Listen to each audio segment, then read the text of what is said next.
Brothers and sisters, 20 years ago, Ala Mhigo, our home, was claimed by the Garlean Empire.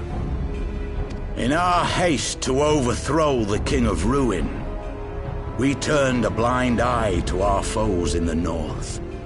With our glorious revolution, we but laid a path for a new tyrant to succeed the old. And when confronted with our failure, we fled. Not a day goes by that I do not think of those we left behind.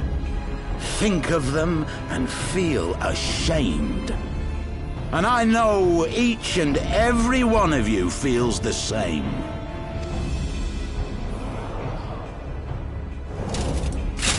We abandoned them, our own flesh and blood, to labor till their backs gave in and their breath gave out, building the twisted steel ramparts which now mar our once majestic mountains. We abandoned them, the brave and true, to fight and die for their country, or worse, to be conscripted and sent off to rob another poor bastard of his home. We abandoned them, the meek and powerless, to bow and scrape when the Garleans pass, to sully themselves that they might live to see another day of misery. The Black Wolf may be dead, but a new Imperial Viceroy reigns in Ala Mhigo now.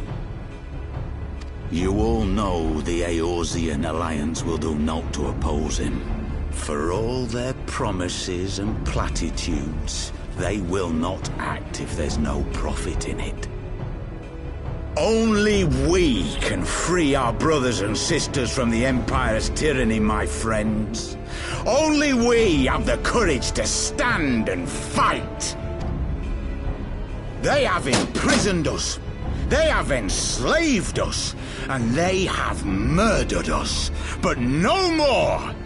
Blood demands blood, and the Garleans shall pay for every drop they have spilt upon our lands.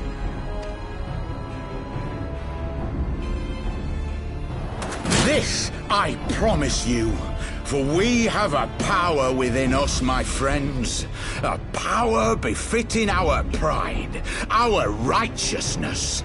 Only join us, and we shall grant you the means to unleash it, and together we shall see the Ala Mhigan standard raised over the mountains of Gyr Abania once more!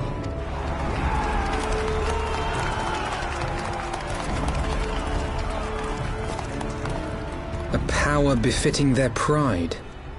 Not at all ominous, that. Wait, is that...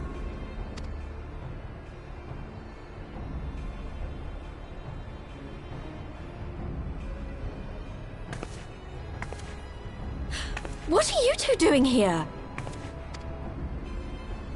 I could ask you the same thing.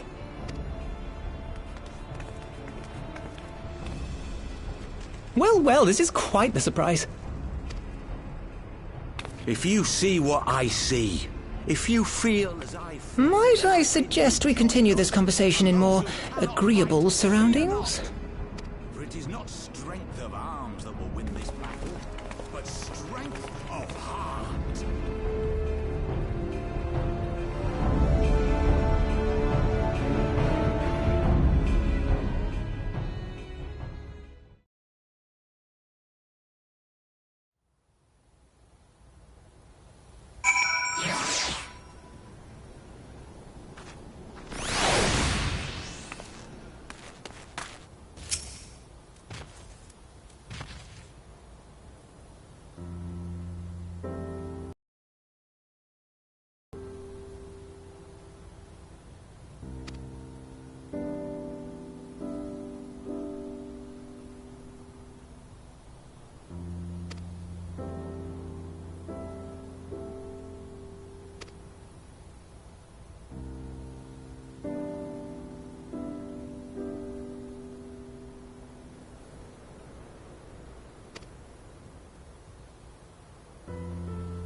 My thanks, comrades.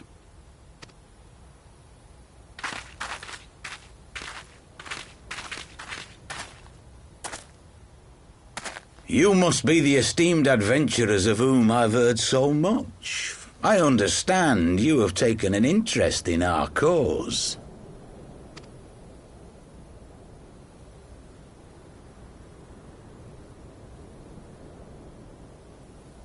A great interest, you might say. Your words have certainly made quite an impression on my friend and I. The Resistance has long, and some would say wisely, avoided open engagements with the Garleans, but you and yours seem confident against the world in arms. I can only assume you have good reason to be so bold. Why, one might even think you are planning to summon a primal. Because that would do much to explain the sizable shipment of crystals you recently received from your smuggler friends, whom our Ishgardian allies have since detained, lest you wonder.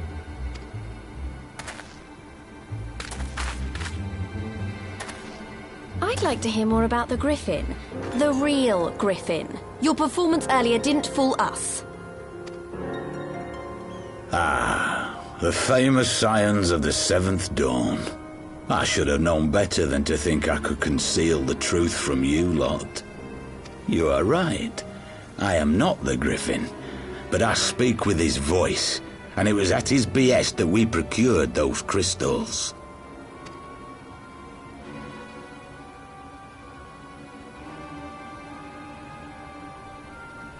You are wrong, however, if you think that we procured them to summon a primal. Accord with the Amalja. In exchange for crystals to summon their god, they will aid us in the fight for Ala Mhigan liberation. You've got to be joking. Have you gone completely mad?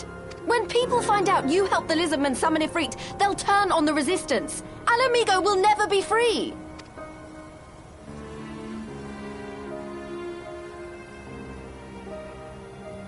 This isn't a fairy tale, girl. We don't have the luxury to play at being honourable heroes. It's because the likes of you wouldn't sully your saintly hands that Ala Mhigo's been under the yoke for the past 20 years. But the Griffin won't stand for it, and neither will we. We're ready to do whatever it takes.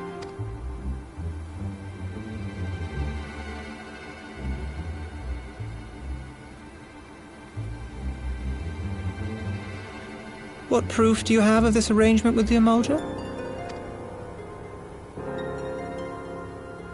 What? Aside from a lack of crystals? None. But the Beastmen have a great big pile of the things if you fancy looking. You might want to hurry, though. It'll not be long before they summon their god. Search our camp if you don't believe me. We have naught to hide.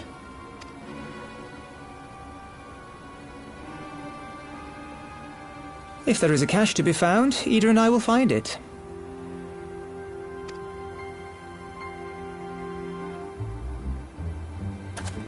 Then let us be off. Are you perchance the Warrior of Light?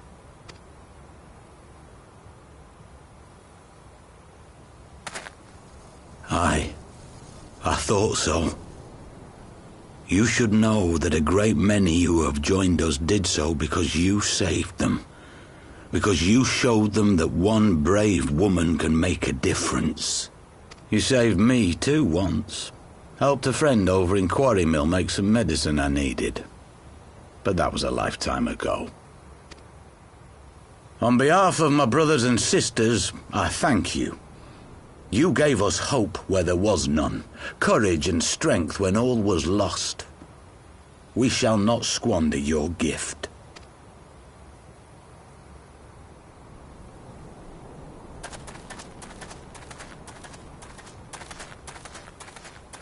I know that look, Ida, and I do not like it.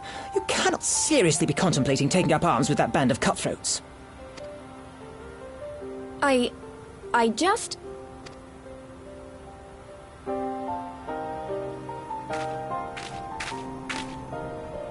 If the Griffin and his men have their way, it is only a matter of time before the situation in Ala Mhigo comes to a head. Your homeland's future teeters on a knife edge, and any reckless action, however small, could have irrevocable consequences. You mustn't lose sight of that, Ida. When the time comes, we must all make our choices, but we must do so in full possession of the facts. Now, let us away. There is work to be done.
This isn't right. The Amalj'aa would never leave this place so poorly guarded.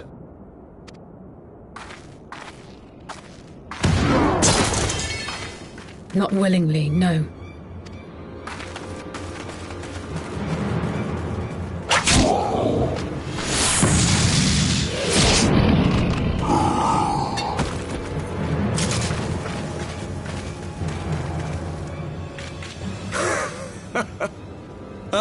The saviors of Eorzea. Slow as ever. By the 12. Will you never learn? You know, you're right. Mayhap it is time for a change of tack. Killing primals, tormenting beastmen, hastening the birth of a new god. It's all a bit much, isn't it? And frankly, we don't have the leisure to do it. But killing the Warrior of Light, on the other hand, that would soon plunge Eorzea into chaos. One life for one world. A fair exchange! Wouldn't you agree?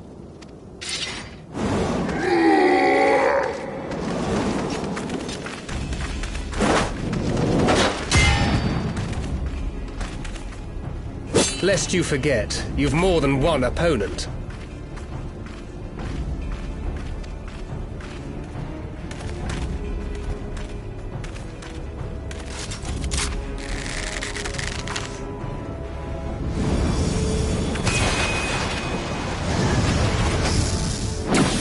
Carbuncle! Defend me!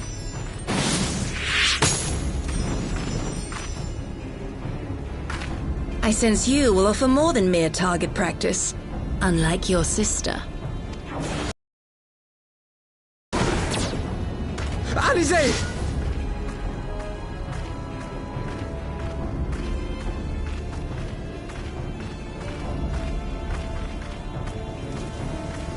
Did I not tell you, Alphinaud?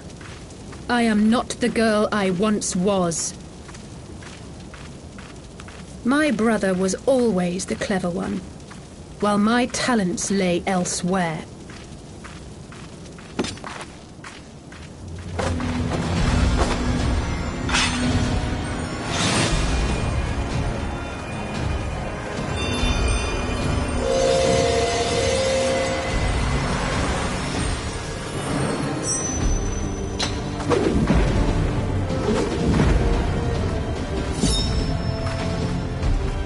If you would dare to stand against us, to destroy all that we hold dear, then you shall die by my sword!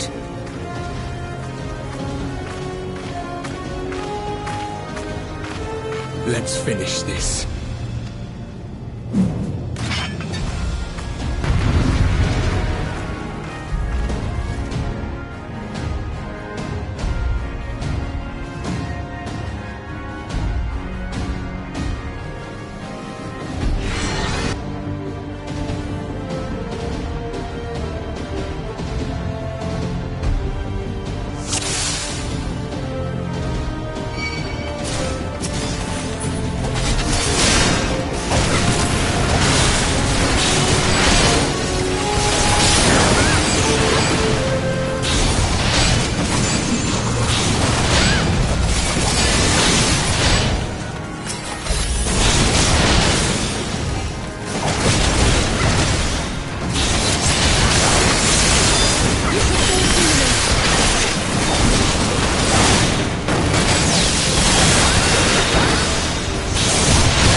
The chains!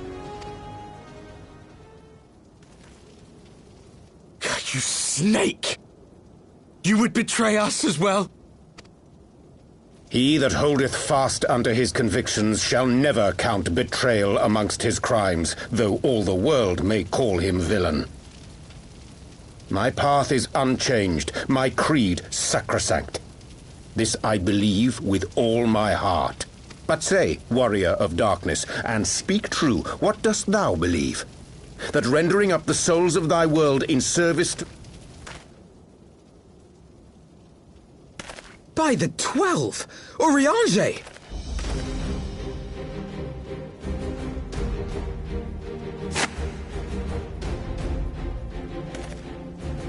Mine apologies, Master Alphino. That the brightest light might shine, duty did compel me to walk in darkest shade. You sweet fool. I was almost willing to believe you had turned against us. I expect a full explanation when this is over. For now, may I assume you have turned your cloak for the last time? Thou mayest, my lady.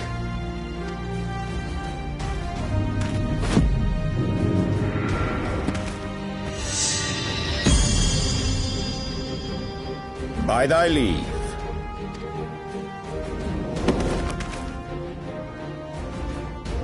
Even odds, then. No matter. We'll crush the lot of you in one fell swoop!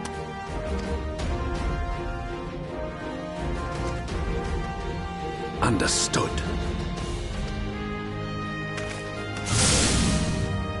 Hearken to me. We only have one chance. Channel your ether into my blade that I might strike before the mage casts his spell. I cannot do it alone, but together we can defeat them!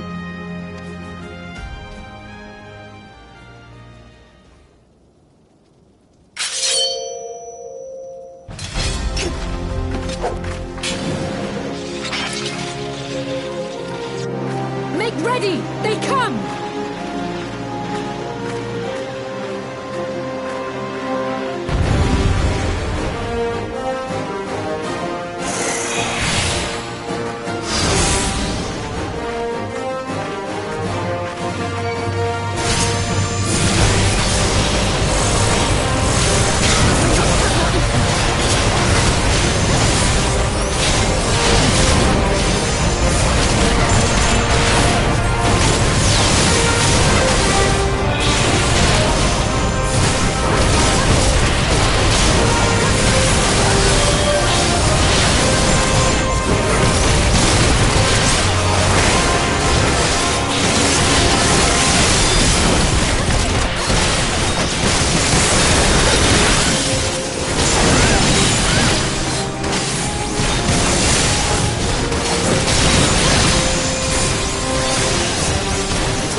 Alize, are you hurt? A touch dizzy, but otherwise fine. Thank you.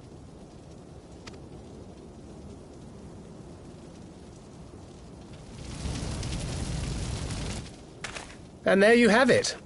Our friend is too stubborn to die.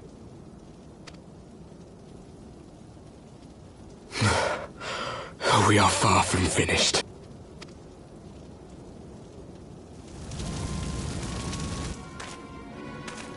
Or have you never considered how we came to this world?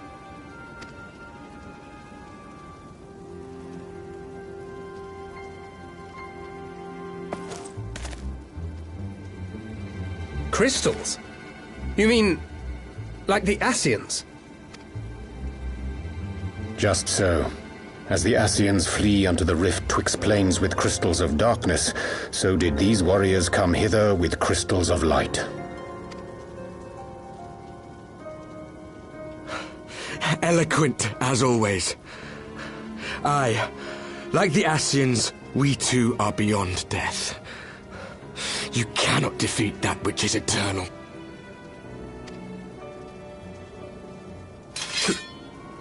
Wait!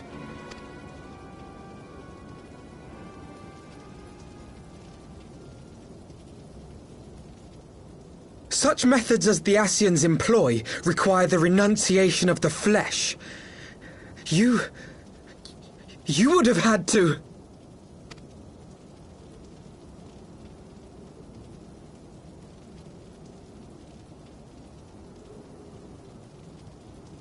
At long last, you see. To save our world, we gave our lives.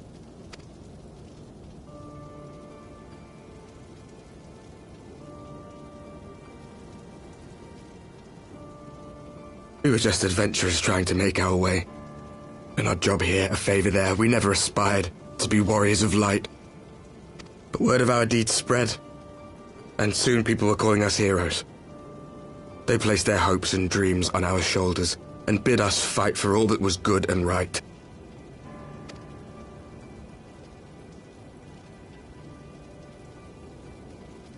We fought, and we fought, and we fought, until there was no one left to fight.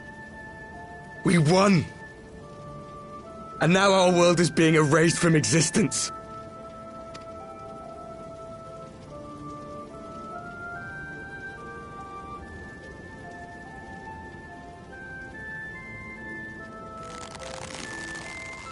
We did everything right.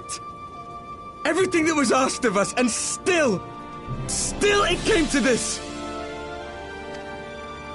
You of all people should understand. We will not falter. We brought our world to the brink of destruction, and now we must save it.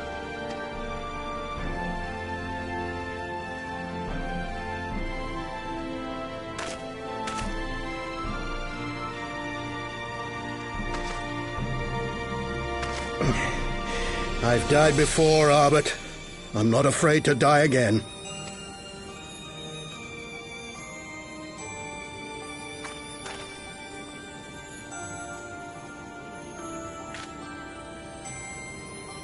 No matter how many times we fall, we must arise and carry on the fight for those we left behind.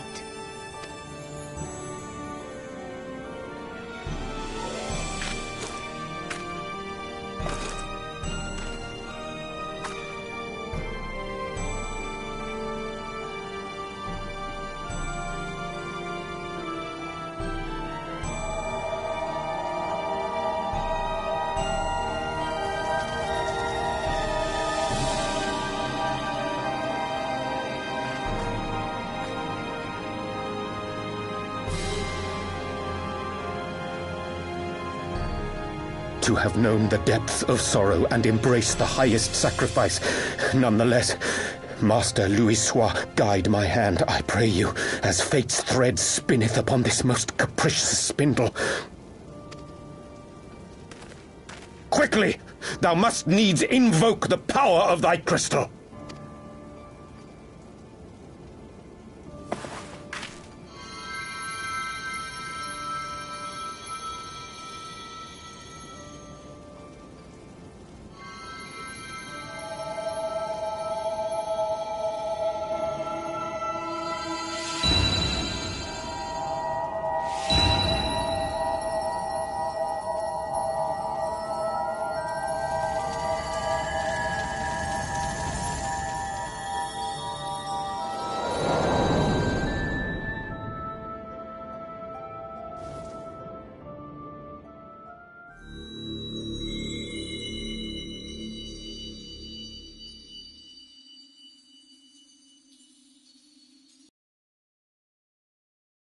What is this place?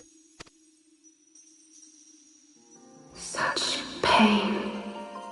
Such sorrow. Oh, my dear children. It can't be. Mother Hydaelyn, hearken unto your children's plea. From two worlds do we gather, and from two worlds do we offer a bounty of light. In this desperate hour we do beseech your intercession. We beg an audience with the word of the Mother, with your chosen Minfilia.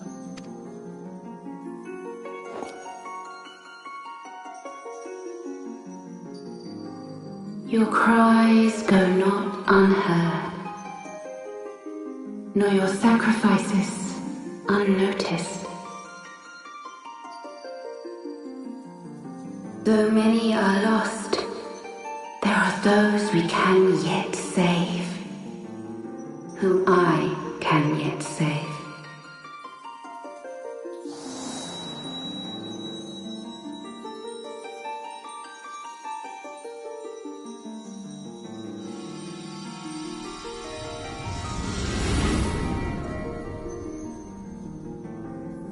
Minfilia!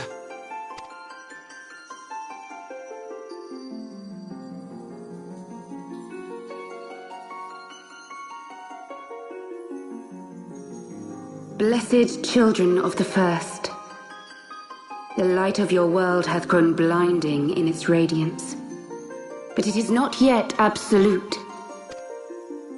I will hie me to your world, and there take unto myself the light which riseth even now to drown it, as darkness once did drown another. Now you deign to answer our prayers? I will suffer this farce no longer!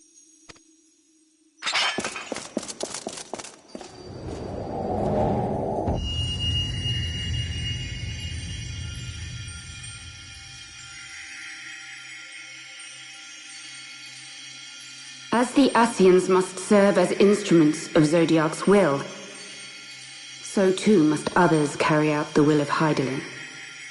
But for the boon you have granted her, she has grown strong enough to set me free, that I might serve as her emissary. Your suffering, your sacrifice, your supplications, she has heard all. We will not let the first fall to light.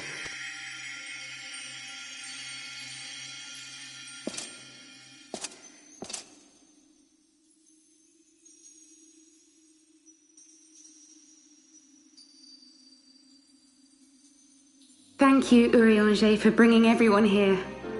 It fills my heart with joy to look upon the faces of my friends once more. In taking you unto her bosom, I knew that Hydaelyn had bequeathed to you a sliver of her grace, granting you strength long sought. And in treating with the Ascians, I learnt of a star like unto our own, a doomed world of fallen heroes, in whom I glimpsed ourselves, the first. Full long did I search for a means to save this world, concluding at the last that the answer lay in the power of blessed crystals. And thus did I labor to set light against dark. Yet I knew from the beginning that this salvation would not come without sacrifice. For the instrument of the First's deliverance would of necessity be required to journey thither, there to remain, mayhap forever. You orchestrated all of this, not to save her, but to send her away!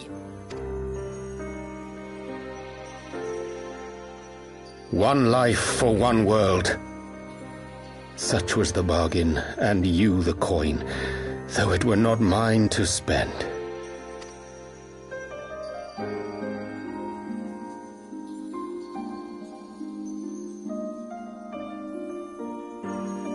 Have we not walked together in the light of the crystal, and at her bidding borne witness to the joys and sorrows of this land? Each and every one of you knows my heart. If this be the price I must pay, I pay it gladly.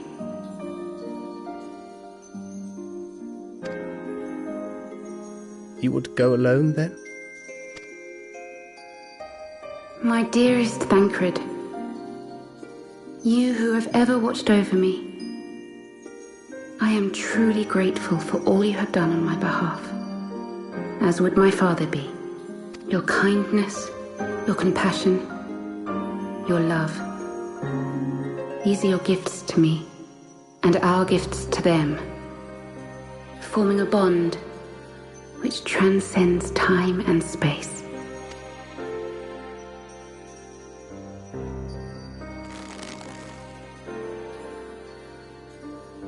Sometimes I forget you are not the child I once knew. Make me proud.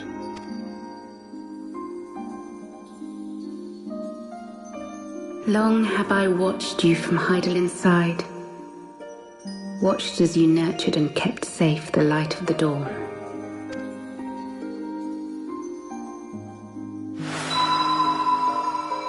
The dark recesses of the world hide untold secrets and dangers. Thus do I entrust to you, Tupsimati.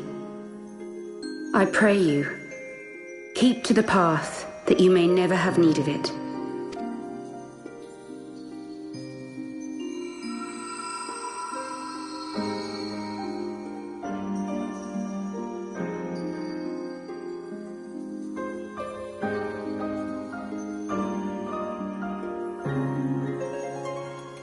Twould seem the power of our crystals is all but spent. Perhaps, if there is naught else to be done.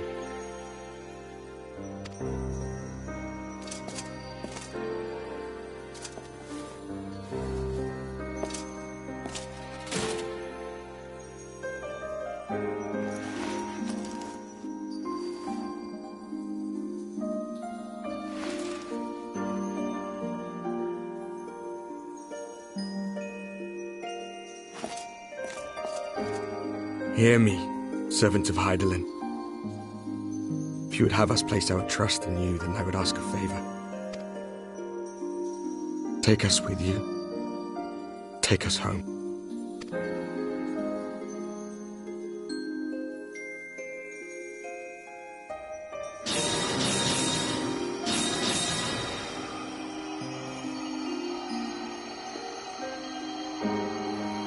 We were blind to the truth once, so I tell you this, as one fool to another.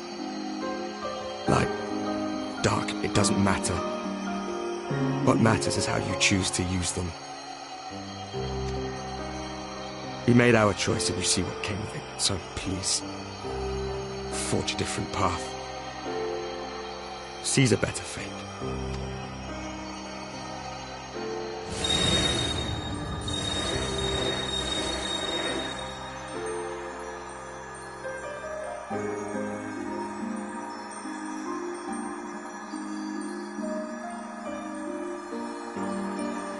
A strange feeling. So many times have I watched you depart, my heart filled with worry. And ever did you return to me in triumph. Someday, when I have found a way to free this star from her sorrow, I promise you I shall repay the favor.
Back in the Solar. It's been too long since we were all together like this. Not since after Moonbreeder. Much has changed since then. We ourselves, most of all.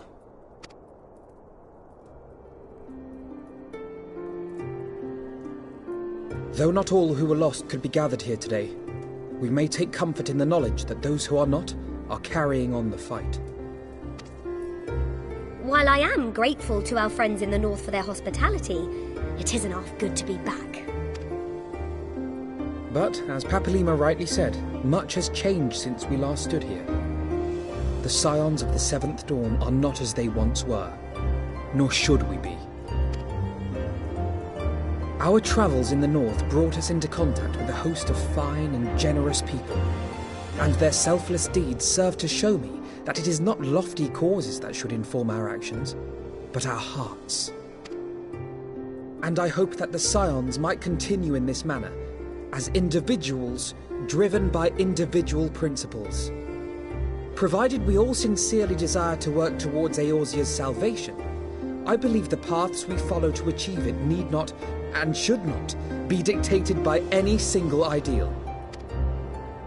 Companions bound by a common purpose, free to go whither they will. The idea is not without merit. Very well. I shall resume my research of the primals and the elder gods of Eorzea. Should anyone have need of my findings, you need only ask. I should be glad of your continued assistance. Well, my main purpose in coming here was to see the Scions of the Seventh Dawn restored and my dear friend found. Nevertheless, having involved myself in your struggles, I feel compelled to see them through to the bitter end. For Minfilia's sake. That is, if there are no objections.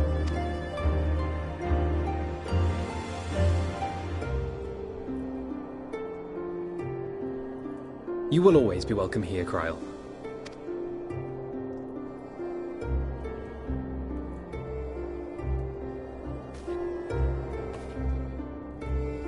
Urianger, can we trust you to carry on your investigation of the Ascians as before?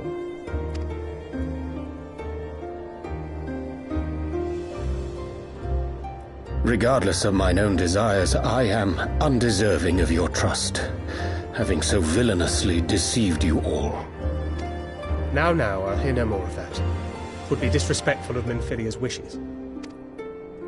She entrusted matters here to us, that we might protect this star and understand the truth which hides at her heart. Mayhap I can handle the former, but I think you far better suited to the latter. No?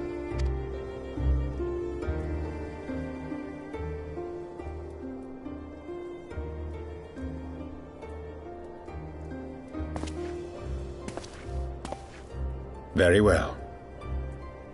Then out of love for my Lady Minfilia and Moonbreeder both, this shall be my solemn charge. Papalimo and I should probably return to Thanalan to keep an eye on the Resistance. There's still the matter of the Griffin and the Amalja, not to mention the new Imperial Viceroy. That little lot must be worthy of our attention, right?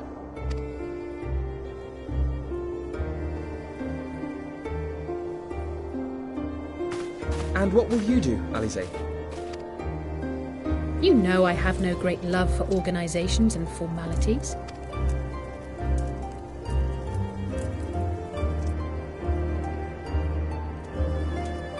That being said, this new approach you propose is not wholly objectionable, and we've always got her to keep us from bickering.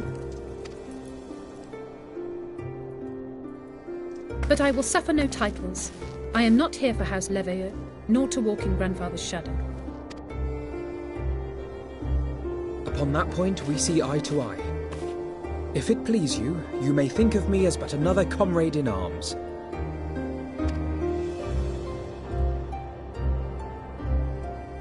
Well then, Alfie, I, for my part, shall see to the paperwork and the finances with my characteristic aplomb. I would not have it any other way, Tataru. And we mustn't forget you. What now for the Warrior of Light?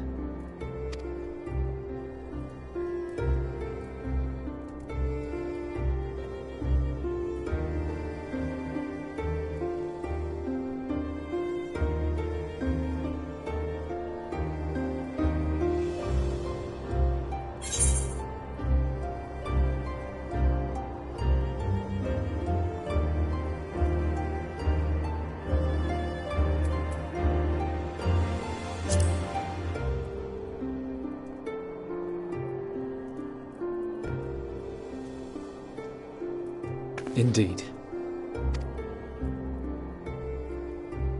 The path behind us was fraught with hardship, and the path before us will be no less unforgiving. But a new dawn shall break over the realm, and I see before me the faces of those who will deliver it.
One world's heroes are another world's villains. One world's loss, another world's gain. Where men go as one, there is life. And where there is life...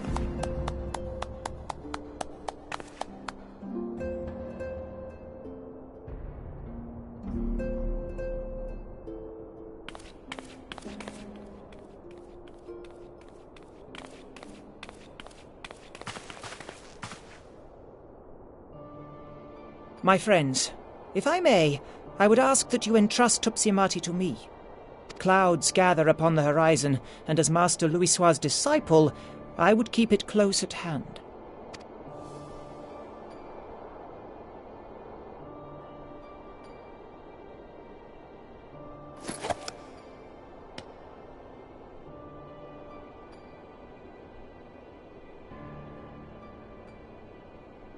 Thank you. I shall guard it well.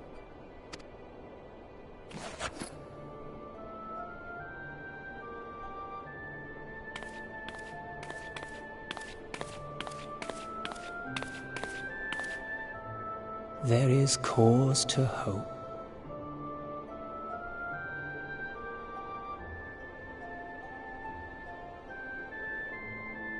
For every ending, every parting, marks a new beginning.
We're here.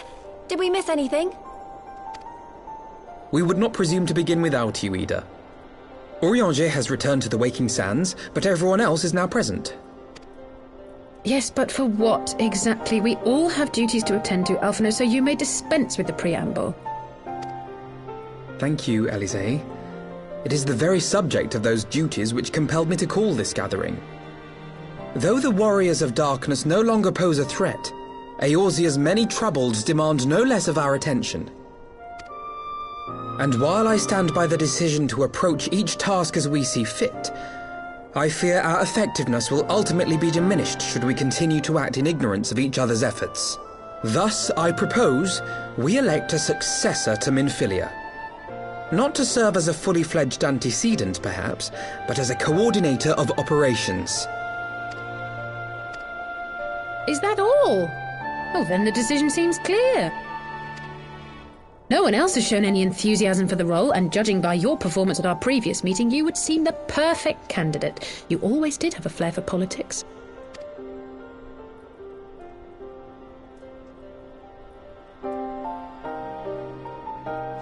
I did not mean to... That was not my intention. As my tenure as commander of the Crystal Braves comprehensively demonstrated, I lack the qualities required for such an office. I would much prefer to remain as I am now. Should none of our number step forward, must we then constrain some unwilling candidate to take up the position? Well, based on merit alone, a certain adventurer would be my choice. Though I concede she might struggle to balance her new responsibilities with, let me see, slaying primals, thwarting legatuses, and feeding the orphan poor. Thancred makes a good point. Any who would wear such a mantle would be bound by its obligations. Have we not become sufficiently familiar with each other's methods to act without an overseer? At present, I see no cause to so willingly limit one of our number. Oh my goodness! Help! I need some help here!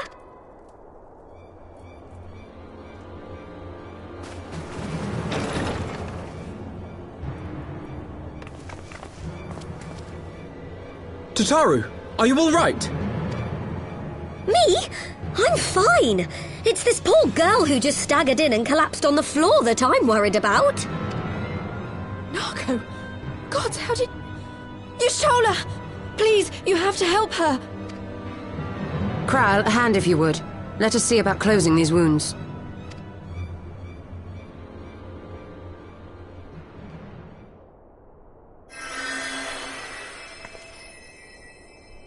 Now, we've staunched the bleeding, but it may be a while before you can move about again. I'm surprised you are still moving at all. Thank you. My message.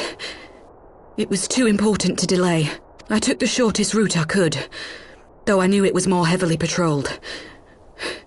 As you can see, my efforts at evasion were not entirely successful. Honestly, you're too brave for your own good. What was so urgent that you needed to fight half the Empire to get here? You could have been killed. I'm sorry, Ida. I had good reason. But I imagine your friends are wondering who this bloody mess of a Mikote is. My name is Minago, and I belong to the Ala Mhigan resistance. I came to warn Ida and Papalymo about one of our leaders. A man who calls himself the Griffin. He's always been dangerous, but he's planning something new. Something reckless. The Griffin, you say? I've heard the name. Rumour has it your man is eager to test his claws. Aye, and on no easy target. He means to assault Belthar's wall from the Ala Mhigan side. But what does the Griffin possibly hope to gain from such an attack? From what I understand, he wants the fires of war to spread to Eorzea. And for that, he needs to control the border with Gridania. So, he means to spark a conflict between the Alliance and the Imperial forces stationed in Ala Mhigo, to have Eorzea's armies aid in the liberation effort, whether they will it or no. His plan is flawed.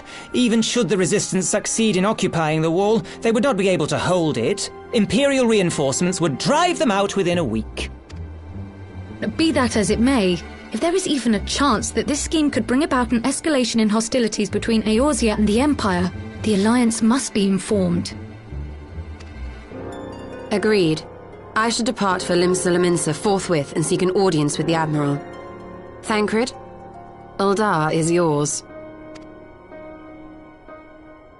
Alphinaud and Alisaie, make haste to the Twelveswood. and notify the Elder Seedseer of the danger to Gridania. She will duly call a council of the Alliance leaders, whom you must be ready to receive. You will be our voice in Ishgard. Explain the situation to Sir Emeric, and encourage him to send an envoy. To Taru, Krile, I leave the care of our injured messenger to you. See that she remains quiescent and her wounds closed. I believe that covers everything. Let us be about our tasks.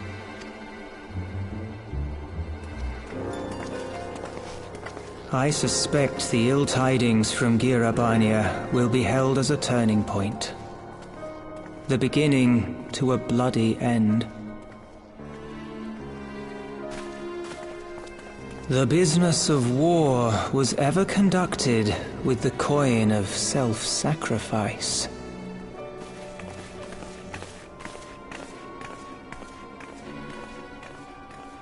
'Twas Master Louis Soir himself who taught us that such costs are not to be ignored or denied.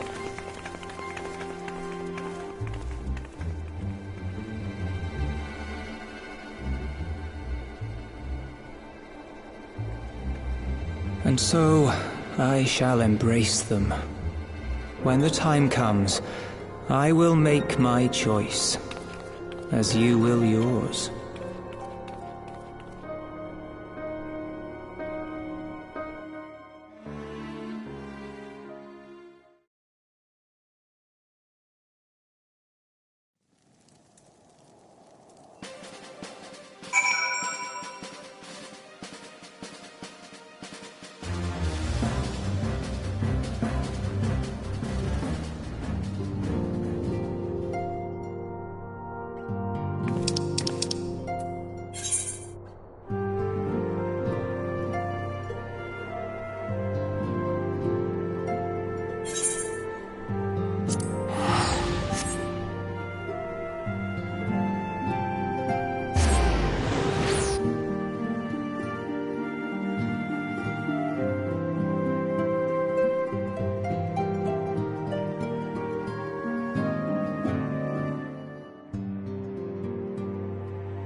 I bid you welcome, my friends.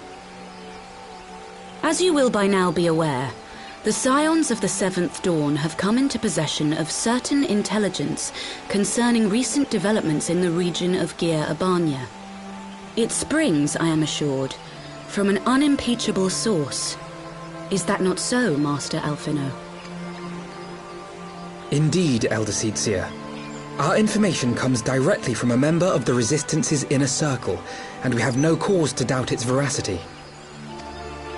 This Griffin of theirs is a fool if he thinks he can hold Belsar's wall against the Empire. When the Imperials move to take it back, they will come in force, and the resulting fighting is all but certain to spill over into the Black Shroud. At the Battle of Cartino, the combined might of 3 grand companies laboured to contend with the remnants of but a single Imperial legion. Alone, Gridania would be hard-pressed indeed to hold back the tide, should the Garleans turn their minds from reclamation to invasion.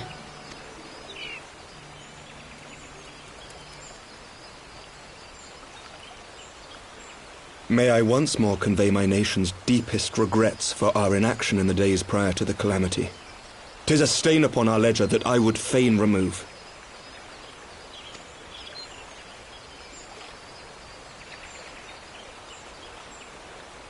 Elder Seedseer, I do hereby request leave to deploy a defensive force within the borders of Gridania.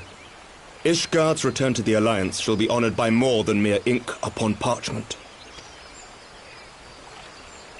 The Doman people, too, would join any effort that weakens our common foe. We are few, but our most seasoned shinobi are at your disposal. On behalf of my people, I offer you my humble thanks. Gridania welcomes your assistance. It is time we set our contingency plans in motion. Is the Alliance agreed?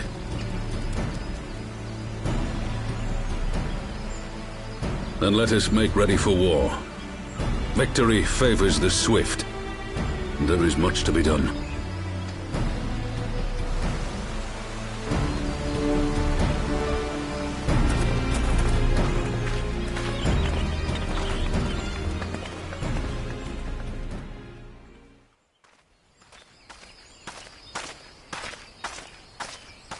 The Council knows that Ala Mhigo will not soon be wrested from the Empire, and its decision to bolster the border's defences seems eminently practical.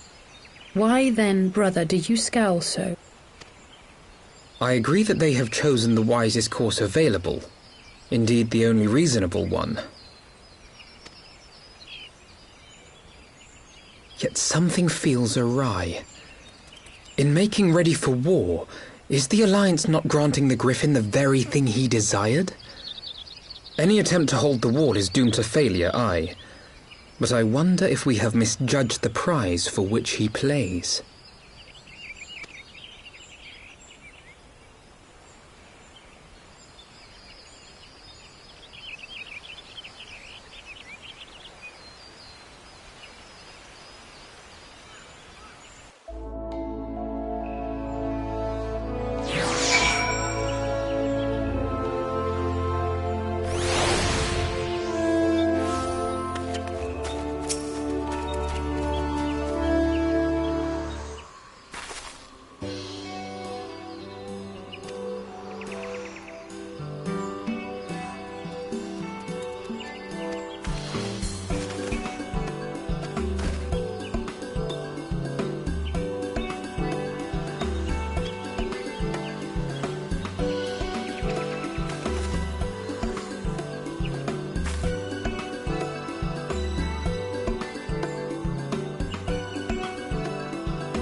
tear you limb from limb. Sloppy. Hurrah, amigo!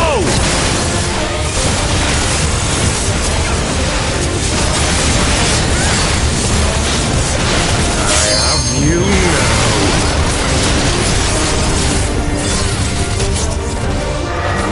Yeah. How'd you like these?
tear you limb from limb. Lovely.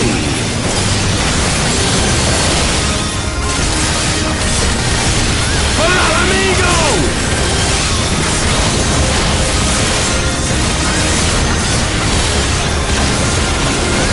I have you now.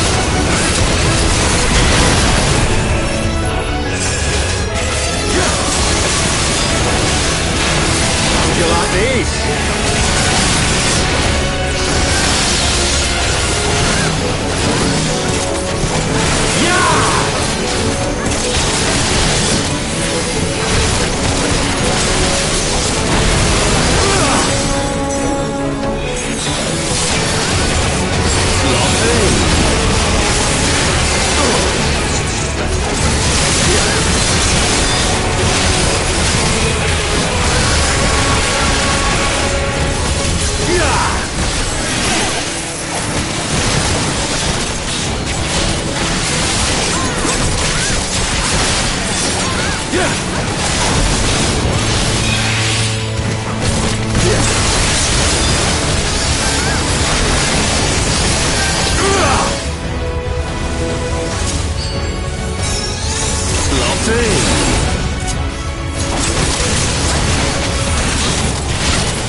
You've beaten me, aye. But you cannot stop what I've begun. Behold! A glimpse of things to come!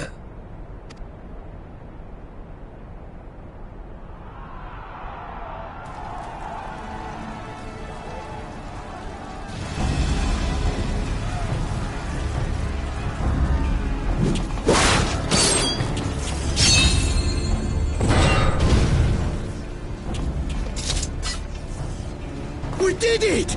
We showed the bastards! Aye! Victory is ours! And who knows, lads? Mayhap the Eorzeans will finally see sense when the enemy turns up on their bloody doorstep.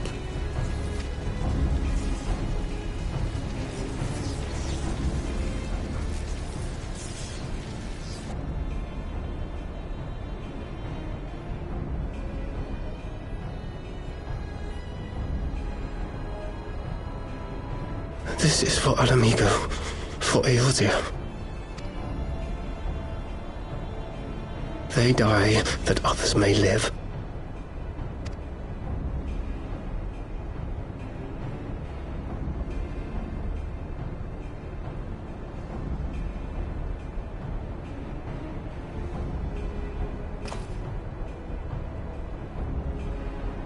Vanguards!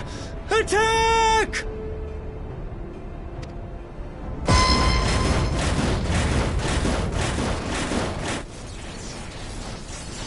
Seven hells! Do you hear that?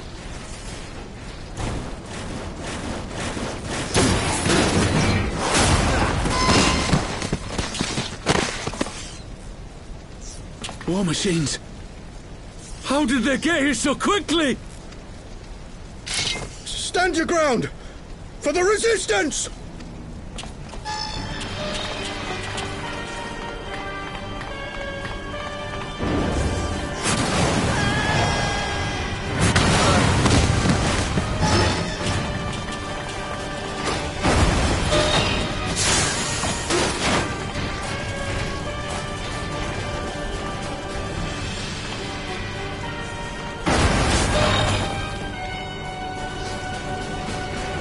There's nowhere to run!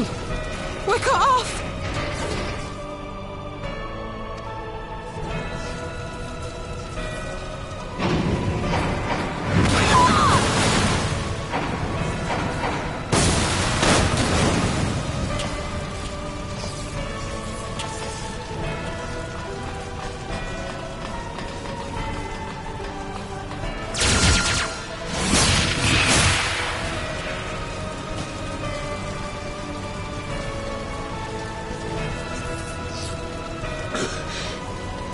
Gods help us! What are we thinking? The Empire.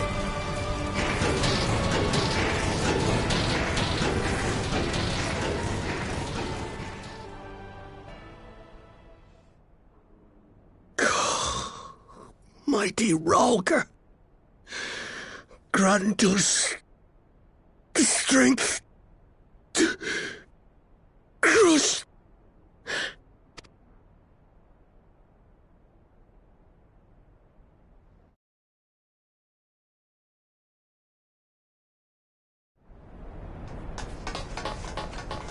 There you are. As you can see, our infiltrators did not elude me for long. Lady Ugiri is sending for an airship even as we speak. What do we do? This is a massacre! How wonderful to see you, Commander. Ilberd, I should have known. This has to end. It has to end now! Do you not see your countrymen dying? Have your ideals rendered you blind even to that? Order the retreat, and we will help your soldiers to safety. Retreat? With the moment of my triumph so close at hand? You truly are a sheltered child, Leveilleur.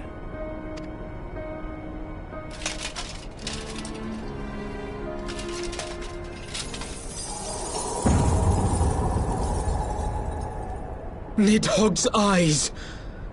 No abyss is too deep for you, I see.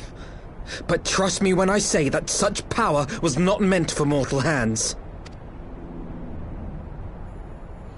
How long have I struggled to reach this point? My countrymen, so inured to the taste of defeat, they no longer balk at its bitterness, shouting my throat raw with rallying cries, only to be greeted with dull eyes and blank faces. My brothers and sisters in Ulda have surrendered to their apathy and their appetites. Were it not for the glint of Lodorito's coin, I doubt even those here now would have answered my call. Take back our homeland! Free Ala Mhigo! Ha! They'll happily mouth the words, but they won't spill the blood. You say no mortal should wield these eyes? Then I shall gladly become a demon. I will suckle on the souls of the hopeless and liberate the homeland they no longer deserve. What exactly do you mean to do? Did you hear their cries as victory was snatched away from them? Even with their dying breaths, they cursed the Empire. Never has their desire for vengeance been so raw, so true. A god has no need of faith when summoned by so pure a purpose. Summoned? You cannot mean to fight the Empire with a primal! You know full well the danger, the futility of relying on such power! Oh yes, I know their limitations. Which is why I will call upon a deity more terrible than the very black worm of the calamity itself.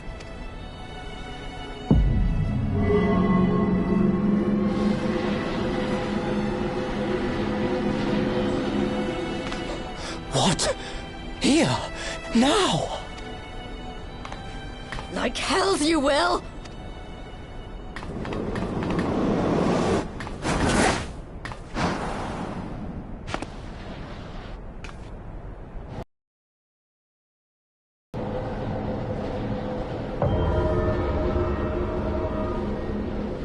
An ending to mark a new beginning. My pain, my longing, you shall have it all!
This light, is it... His death completed the ritual. The primal is taking shape. Well, can't we stop it? There must be something we can do!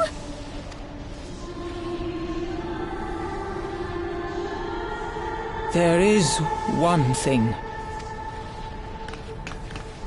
What? Hey! Where do you think you're going? Master Louisoix briefly contained Bahamut by means of a potent spell of sealing.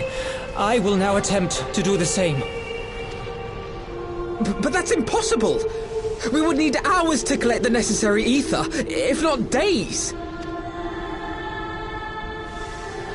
Ah, Alphino, though I concede it may not always be apparent, I was ever your grandsire's finest pupil.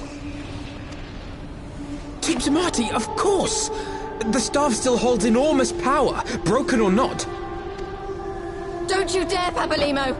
I know how that spell works.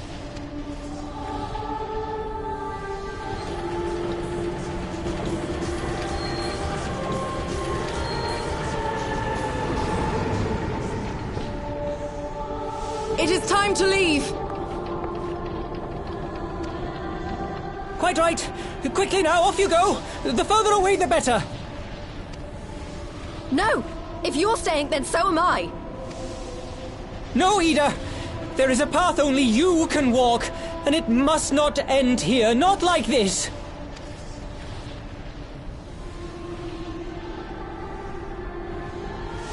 Take her! Please, you have to take her!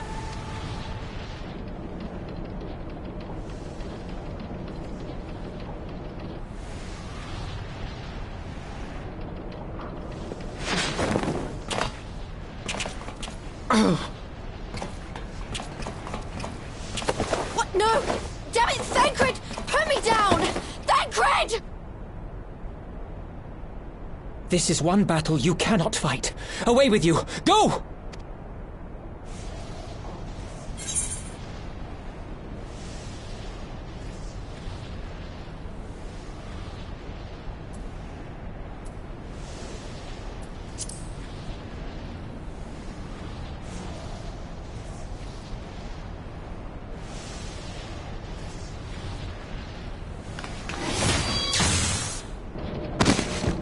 Hilda! I think he means now!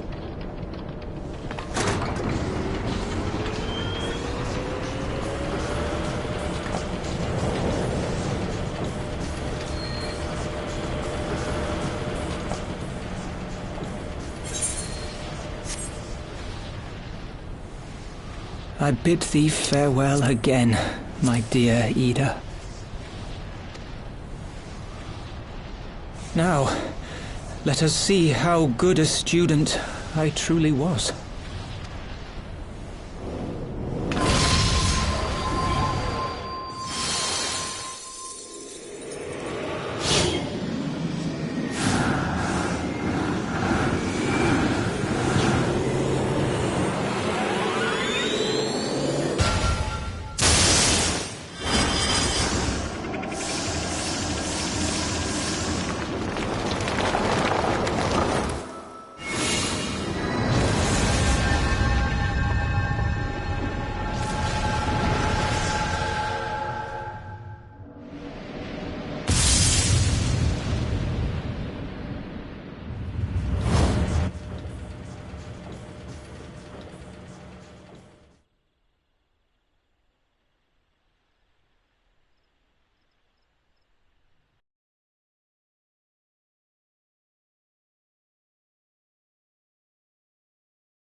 A word, if you would, good sir.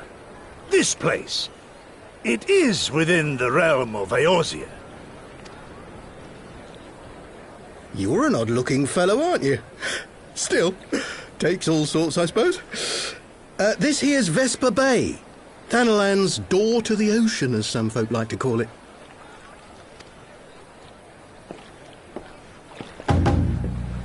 Am I to understand from your answer that I have indeed arrived in Eorzea?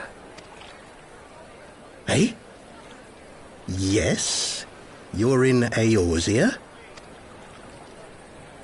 Ah! A plain response at last, and the one I wanted at that. My journey was not without its hardships, and I would sooner travel by land than put to sea again.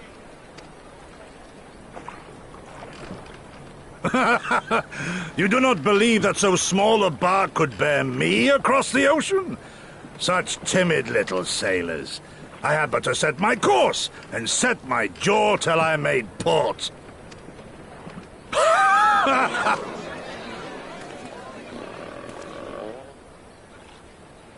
Though, 'twould perhaps have been wise to lay down my oars a moment to sup on more than the spray of brine water. By the trembling of my limbs, I sense a brief repast may be in order. Nay, I will not hearken to the feeble grumblings of an empty belly. Duty comes before all.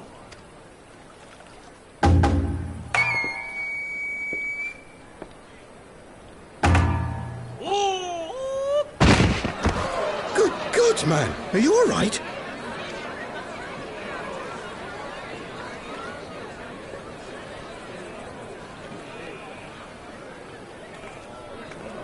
Thou art far indeed from home, friend.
Dear friends, pray accept my heartfelt thanks for your efforts in defense of Gridania's borders.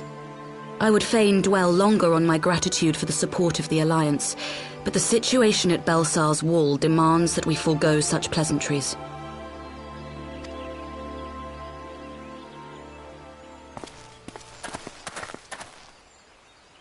According to our most recent intelligence, The cocoon of light that formed in the air above the wall remains undimmed and unbroken. After measuring the cocoon's etheric concentrations, Archon Y'shtola has confirmed the presence of a primal entity.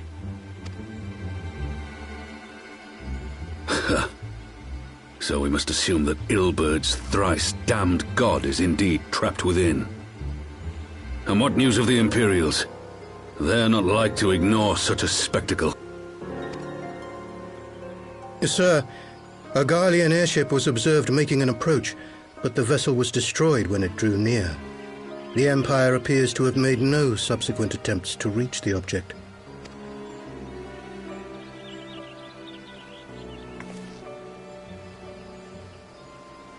The soldiers who witnessed the incident spoke of a lance of light issuing from within the cocoon, of an entire warship being reduced to smoking ruin in the space of a moment.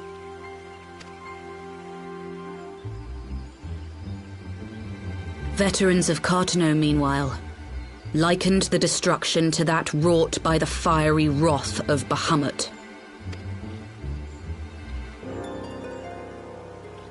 We could face another calamity.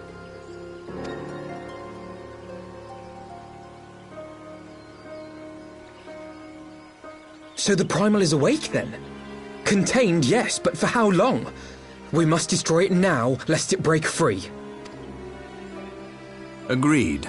There is, however, the small matter of how to get close enough to a being that swats warships from the sky as you would a bothersome gnat.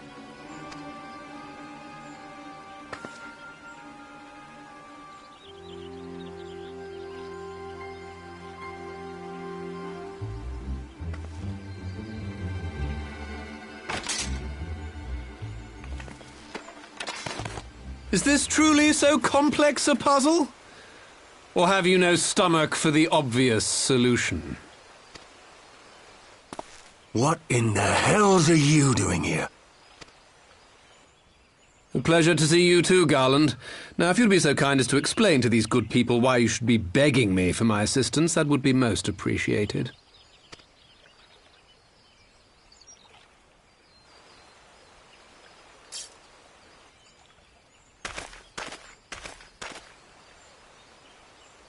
Who is this man?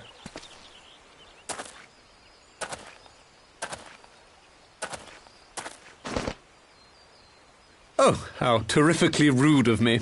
Nero Tolskeva, former tribunus of the 14th Legion of the Garlean Empire. These days, however, one might say that I'm something of a free agent. What do you want, Nero? I was getting to that. Although you already know what I'm about to propose, old friend.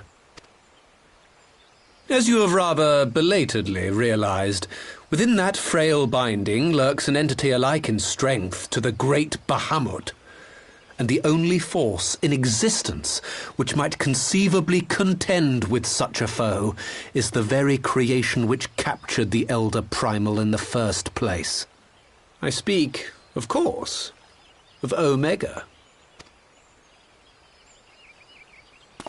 Omega? That hulk has been gathering dust beneath the plains of Carteneau since the Allagans breathed their last. And none alive knows how to wake it. I'm sorry. Do you understand who it is with whom you have the privilege of speaking? I'm Nero Tolskeva, Master Engineer, the mechanical genius who restored the Ultima weapon to full operational capacity.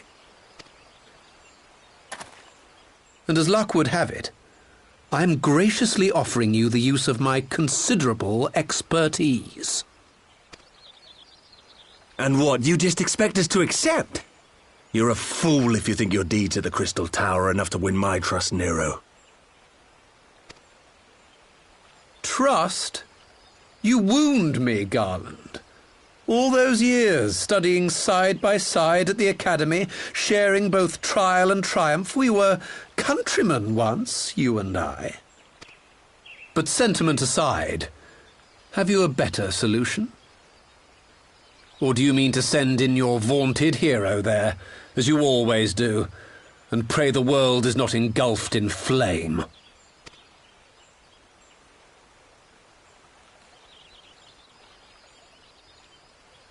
Let us approach the problem in a rational manner. Does not the fact that Omega slumbers in stasis point to the existence of some overriding technology? A means of control? I would ask a question, if I may. Nero, was it not? In the event that we succeeded in using Omega to shackle the Primal in the manner you propose, what then would become of it? Do we not risk repeating the mistakes of the Allagans? Omega is but a tool. How we choose to employ that tool is entirely up to us.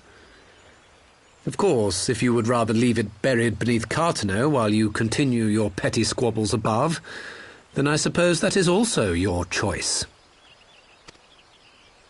Spare us, Nero. The Seedseer's concern is a valid one. He who controls Omega wields the power of the gods, the very power which led the Allagans to destroy themselves. And does it not fall to we engineers to prevent such misuse?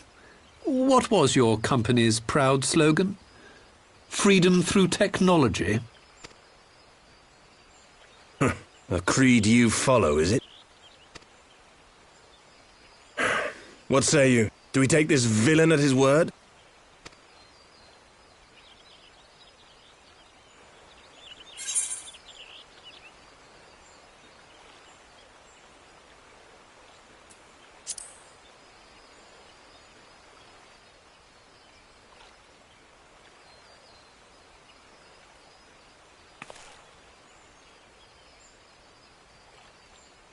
As will I.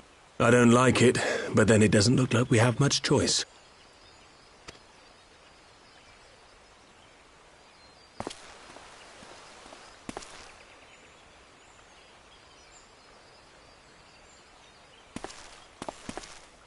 Would the Council be willing to entrust this?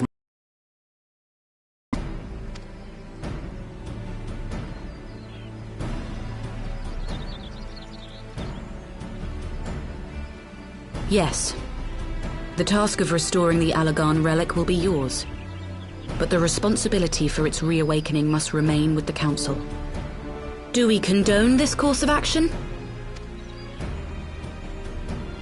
Aye. 'Twould seem we do. Let the record show that we invest this contingent with the authority to enter Carteneau and take command of Omega. Cid, I appoint you leader of the expedition. Scions, I would ask that you assign some few of your number to escort Master Garland and supervise the other one.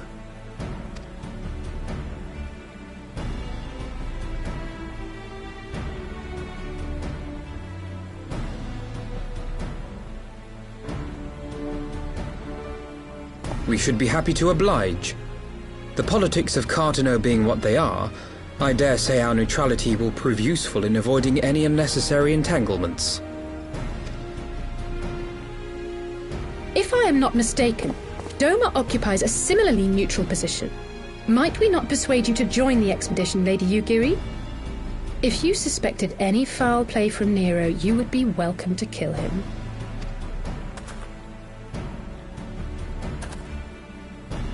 My blade is yours. Not a moment's hesitation, eh? You'll forgive me if I do not shake your hand.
So these are the fabled headquarters of the Scions.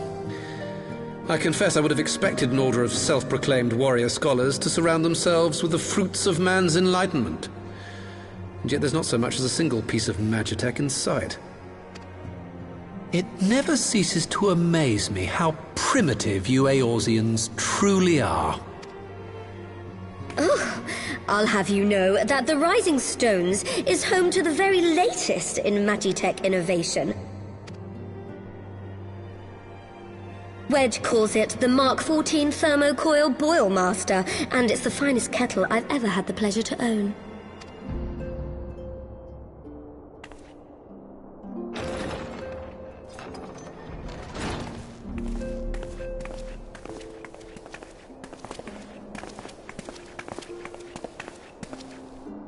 We are returned. Well, Ida and I, at least.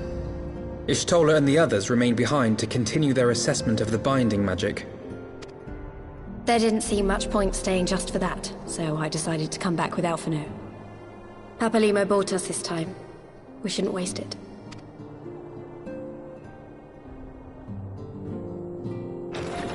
By your leave!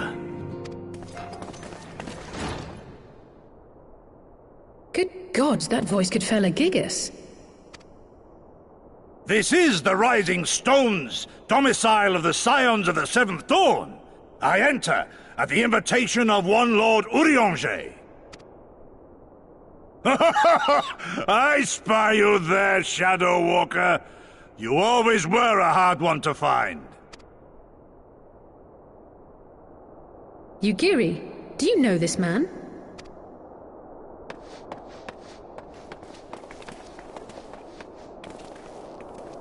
Gosetsu! Why are you come to Eorzea? In search of you, Yugiri. For days and nights did I row across the angry sea. I made port in good spirits, only for my own flesh to betray me over the trifling matter of an empty belly. Collapsed in the street like an unfed stray I was, until Lord Urianger came to my aid.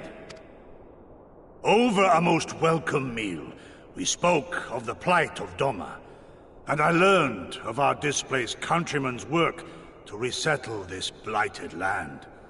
'Twas blind fortune that I was able to locate you so swiftly. But now we must make ready to depart. Our master languishes in dire peril, and Doma calls her daughter home.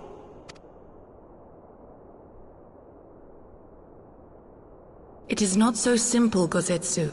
There are obligations which bind me here.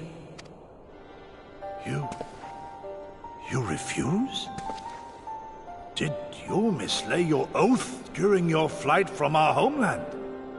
The laws of hospitality must be honored, but surely the vow to defend your master demands the greater obeisance. It was our master who bid me guide our people to safe haven by any means necessary. And it was the Scions you see before you who provided us succor and sanctuary when all others refused. Dire peril or no, were I to return without first repaying such hospitality, our master would cut me down at the threshold. Mayhap that is so. There is more. A crisis threatens all within this realm, Eorzean and Doman alike, and I go to play my part in its resolution. I will not bring shame upon our liege by abandoning my people or my duty. How very noble of you. Now, in the name of honor, kinship, and, practicality, might I suggest we get this expedition underway? Or would you rather debate the finer points of duty and leave Omega to the Empire? The Empire? Yugiri, you draw steel against the curs of Garlemald? Then why did you not say so? My blade is oath-bound to fall upon the ranks of the Imperials wheresoever they march. Lead on, Shadow Walker, and may the enemy tremble at our coming.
Now, where was that?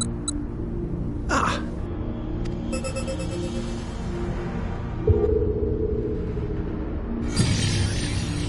I've enabled the teleporter. One brief jump and we shall arrive in Omega's control room. How convenient. You've been here before. Of course. It was no easy task threading a path through all the skirmishes. But how could I ignore the existence of such a fascinating toy? You may trust that my preliminary examination was suitably thorough. Trust? Aye. I trust your appetite for technology. I chased down a suspect airship, and who should I find but the traitor, Sid Garland.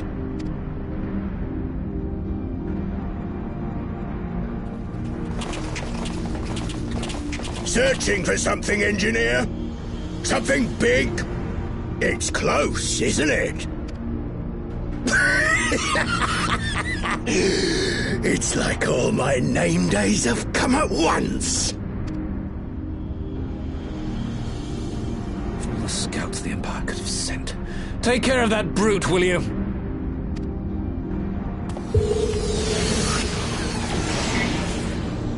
God damn it. Can't let Nero tinker around in there by himself. I'm sorry to leave you to it, but I dare say you'll manage without me. This clod has no idea who he's dealing with.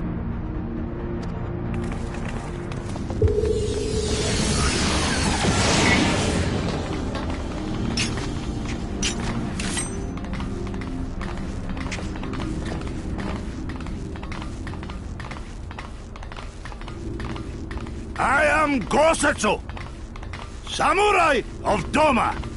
You will rue your choice of opponent this day.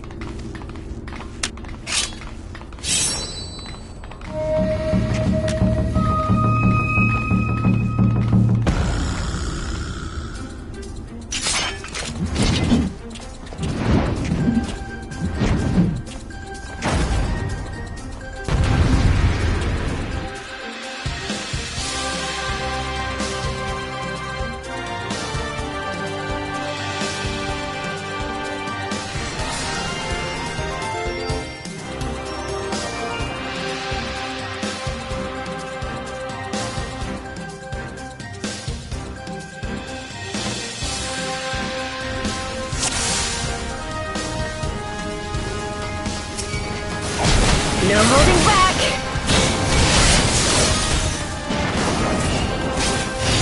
The defense is lacking.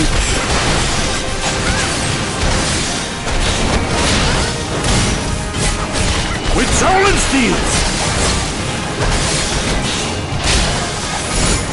This one'll sting.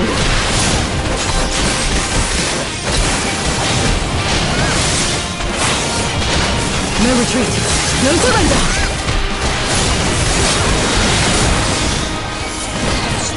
'Tis my right to strike!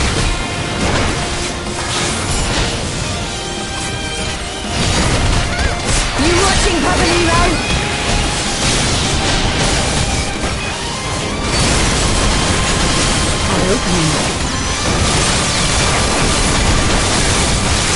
Look upon a samurai of Doma! It's all over now.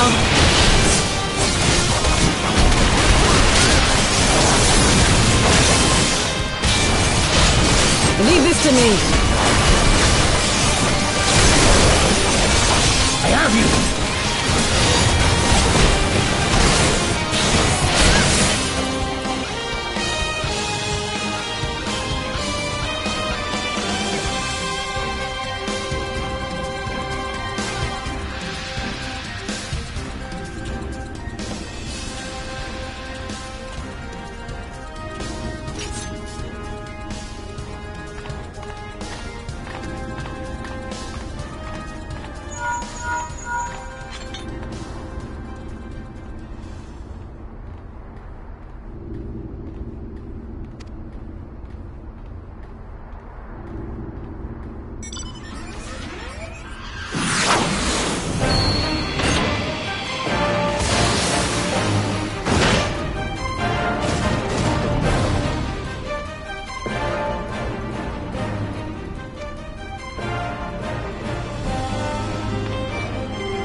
surrender!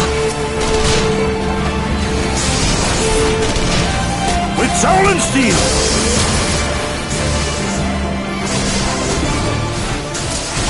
It's all over now.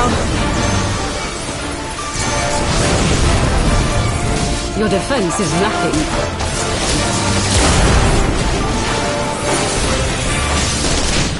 'Tis my right to strike!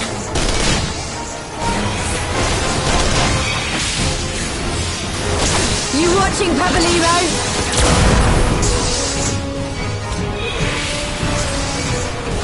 Leave this to me.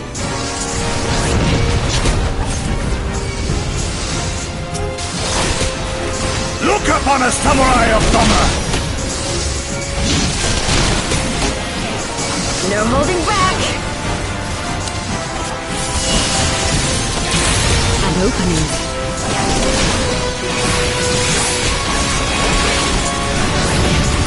I have you!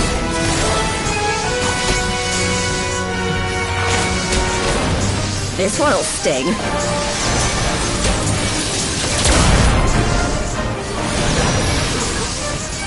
No retreat. No surrender.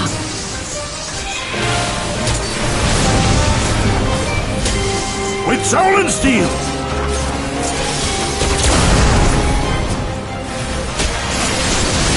It's all over now.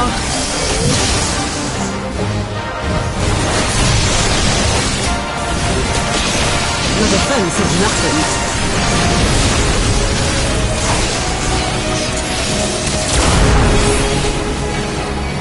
Tis my right to strike! You watching, Pavaliro?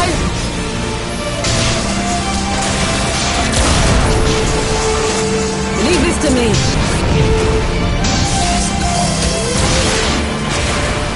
Look upon us, samurai of Doma!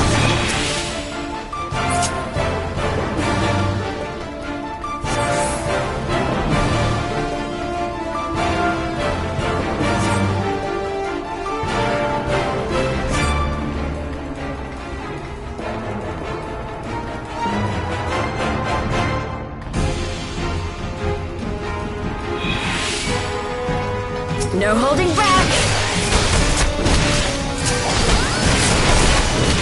An opening.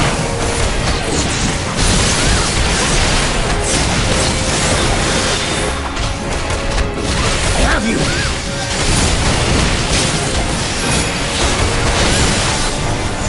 This one'll sting.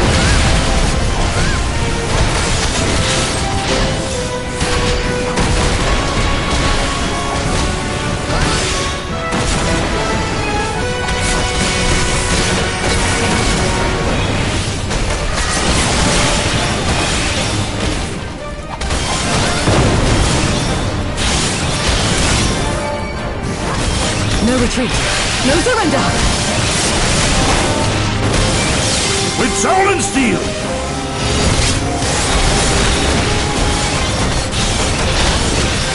It's all over now.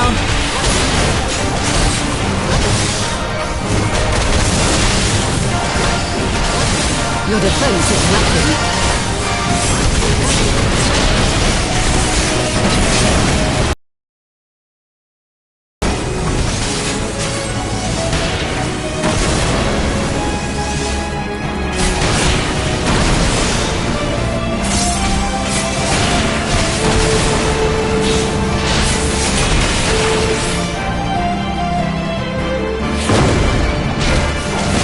Tis my right to strike!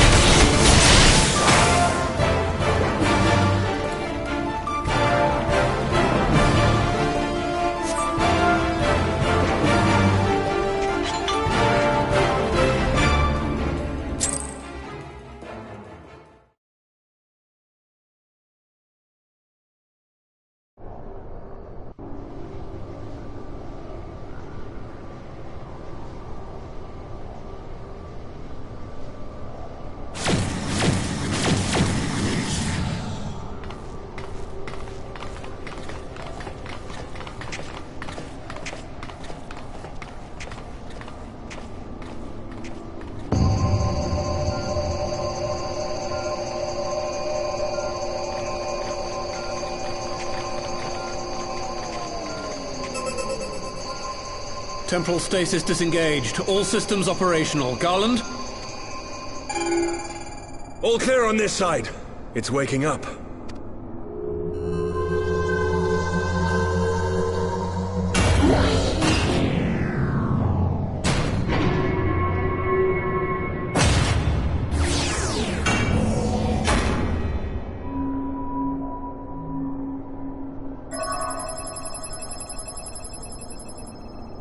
Remarkable. Omega sensors immediately detected the presence of the cocoon, even at this distance. They must have been set to scan for sources of energy exceeding certain magnitudes. I still don't see any means to control the machine directly. It seems to have been designed to act wholly autonomously.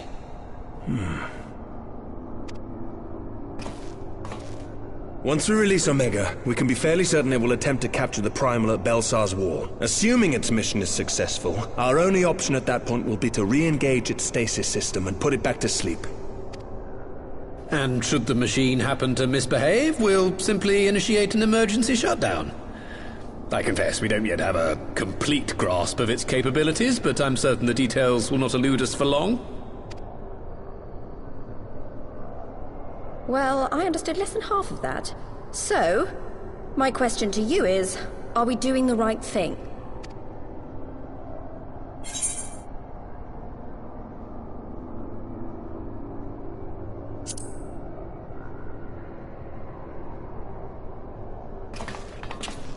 What do I think?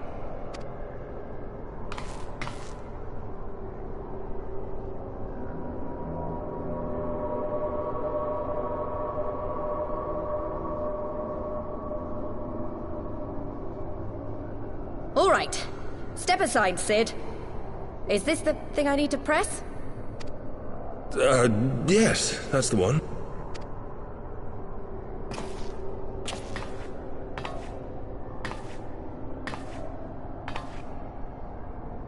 You gave too much for us to waste this chance, Papalymo. So this is for you. And me.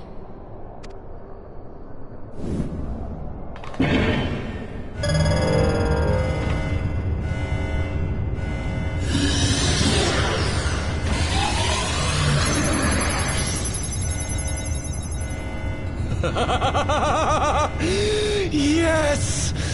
Fly free, my pretty! Show us what you can do!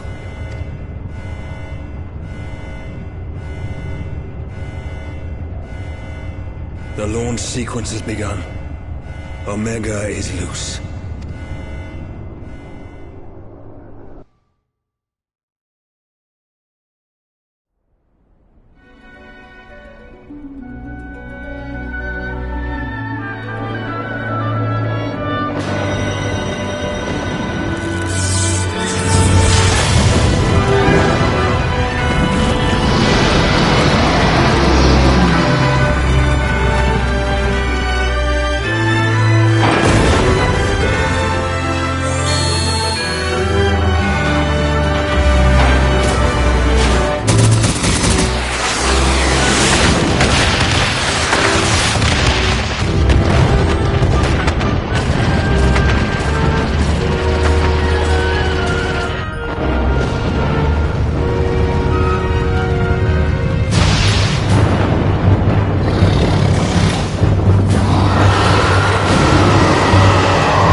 Huh? Omega has stopped transmitting. But that shouldn't be. I didn't engage the stasis system. And what does this signify? I have little understanding of these contrivances.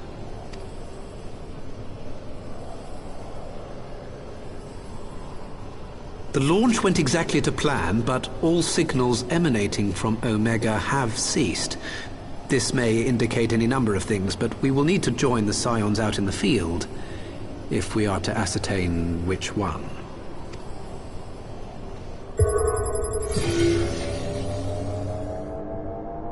Right. I've ordered a malfunctioning beast to go to sleep. That should prevent any unfortunate mishaps. I suggest we make our way back to Gridania.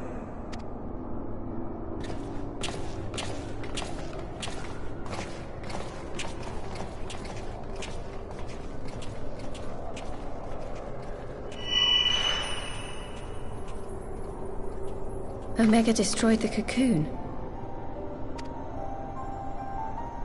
Papalymo's spell is fading. It was bound to his ether, you see. And if the connection is broken...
My friends, I cannot well express how glad I am to see you both unharmed. They say that Omega's clash with the Primal shook the very firmament. You need not have worried. The battle took place far above the ground. We were able to observe in relative safety, though I'm given to understand that there were casualties on the far side of the wall.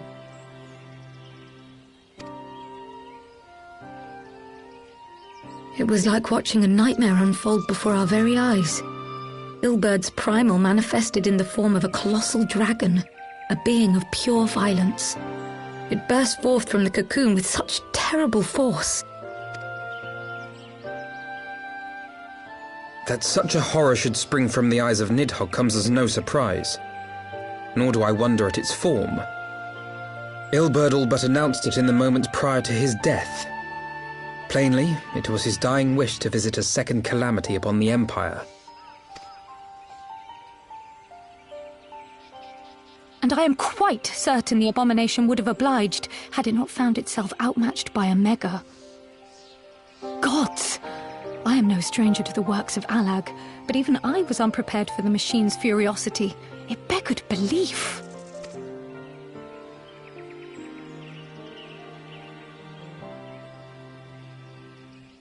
And how fares poor Ida in the midst of all this? Have you spoken with her? She is up on the platform, lost in thought. We deemed it best not to disturb her, but mayhap she would welcome some company after all. Shall we?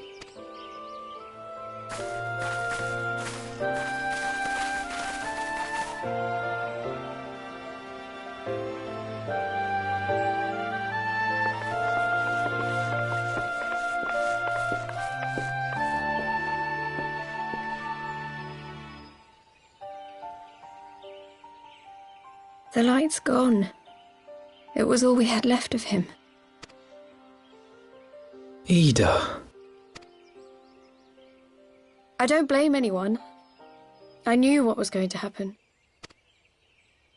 I knew the spell Papalymo meant to cast would drain away his life force. I knew that it would only buy us a little time.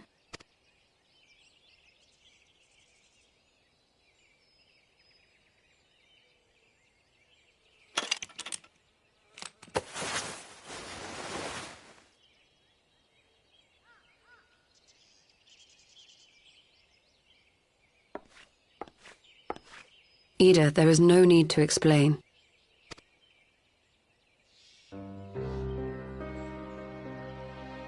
But there is. I can't hide in Papalymo's little shadow anymore, and I shouldn't hide behind my sister's mask. 20 years ago, on the day the Empire marched into Ala Mhigo, I was still just a child, not even 5 summers old. My father had been one of the leaders of the revolution. He had fought to overthrow the Mad King, Theodoric. And my sister had fought alongside him. But she was strong and kind, and always knew what to do. But when the Garleans came, everything changed. My father went to war against them too, and I never saw him again. After that, I remember a lot of running. My sister dragged me for malms and malms until we came to the city of Sharlayan. That was where she met Master Louisoix. He introduced her to the Circle of Knowing, and she eventually became an Archon. She was your inspiration. Is that not why you took up her mask and her name? Or did you simply mean to continue what she had started?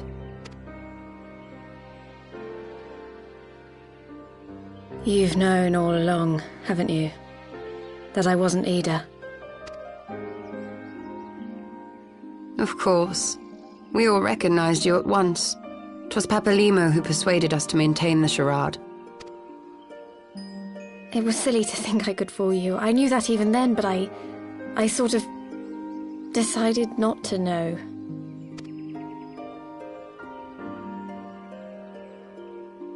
Ida died 6 years ago, on a mission to smuggle refugees out of Ala Mhigo. They say she was overwhelmed by Imperial soldiers when she stayed behind to save a little girl. She was so strong. There must have been a lot of them.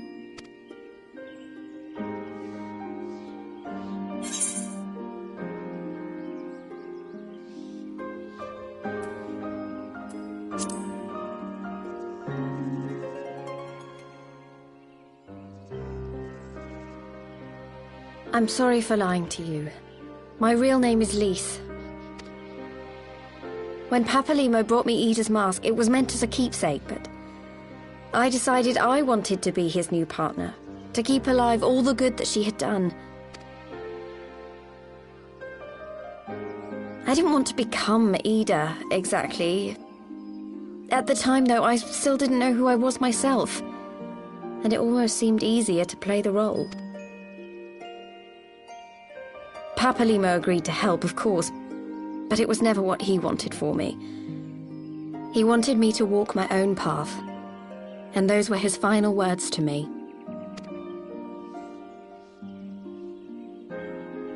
The Archon's mark he gave me is faded, and my last excuse along with it.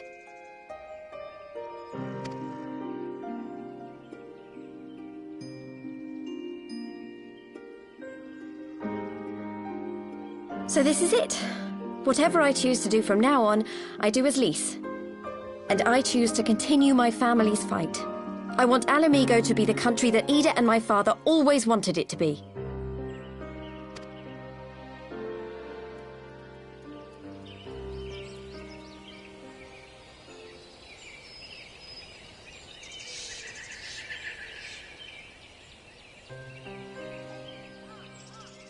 War is upon us once more.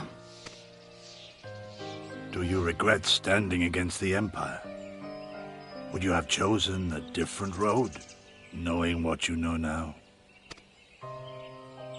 To claim that I never doubted the decision would be a lie. But I made my choice, and I have defended it with blade in hand ever since.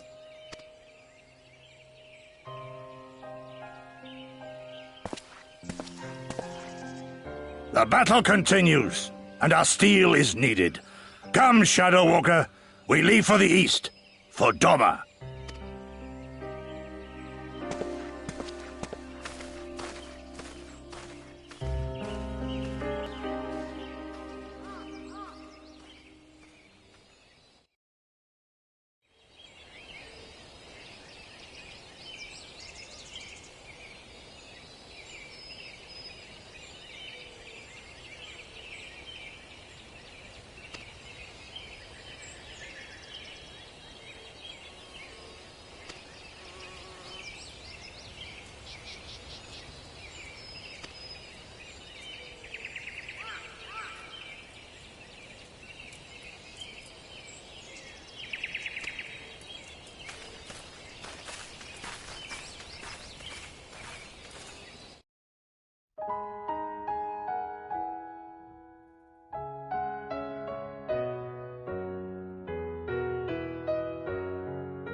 Children of the land, do you hear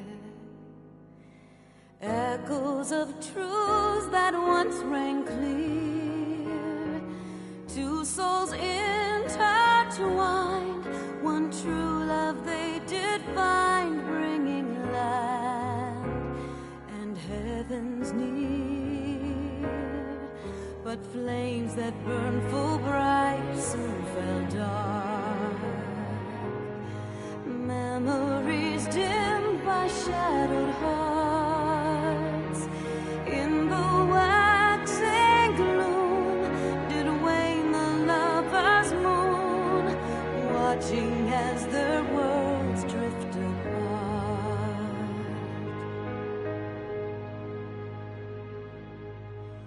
One soul's cry, a passion welling within.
swelling over long seas of blood are a song, and death an afterthought to those who fight for naught. Alone, lying empty,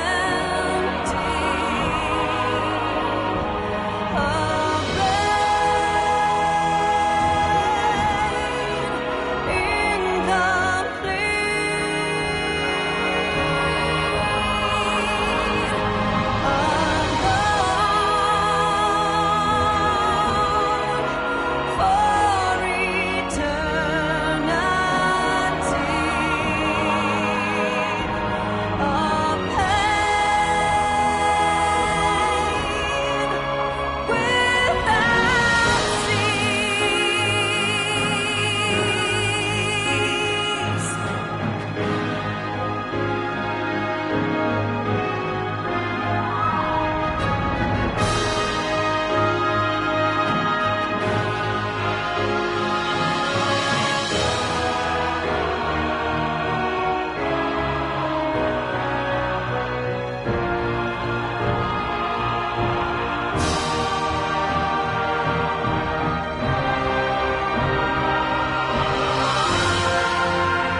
question is, how will the Empire respond to the disappearance of Omega and the Primal? Oh, I didn't see you there. Forgive me. Word from Baelsar's wall is proving long in the coming, and my mind cannot help but stray to grim places.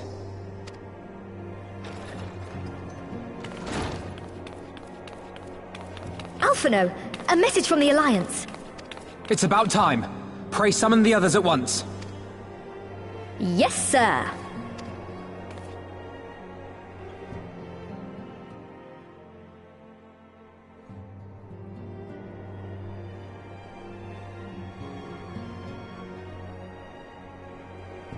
General Uldin reports that his forces have secured the breach in Baelsar's wall.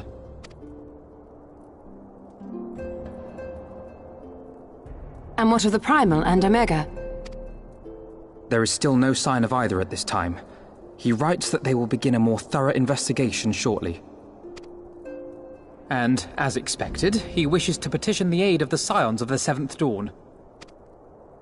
As expected. The Alliance's decision to capture a part of Baelsar's wall is open to interpretation.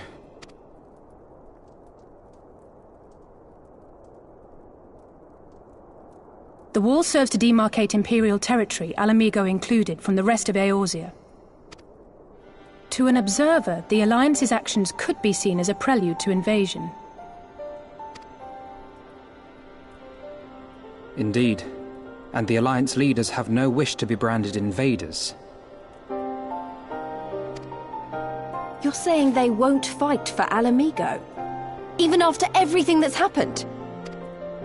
Not without the consent of her people, no. Make no mistake, Lys. The Alliance is in complete agreement that the Empire must be purged from Eorzea. However, they will not set foot in Gyr Abania until they have formally secured the consent and cooperation of the Alamigan opposition. They would have us act as intermediaries. Precisely. The Scions are uniquely qualified to serve in this capacity. That is to say, Lys's, given her personal connection to the Resistance. Who better than you to broker an agreement between the Alliance and the people of Alamigo? Assuming you are willing, of course.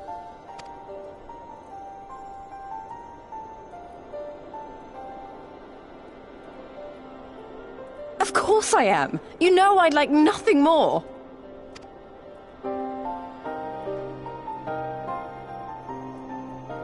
As for who should accompany you on said diplomatic mission, I had a mind to volunteer myself.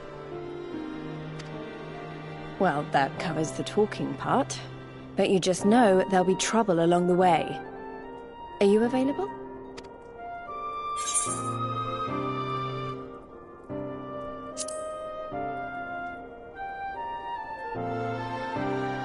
Thanks. It means a lot knowing you'll be there. I too shall accompany you. Such endeavors are seldom hampered by a surfeit of healers. Good point. Allow me to offer my services as well. I have spent quite enough time here of late, so I'll be coming. But we will need someone to keep an eye on things. I trust you have no objections? None, my lady. Gladly shall I continue to serve as caretaker of the Waking Sands, and there keep watch for signs of primal and Ascian activity both. As capable as my learned friend undoubtedly is, there are some troubles that may prove too much for a single scion, on account of which I mean to stay. It is settled then. Let us each see to our preparations.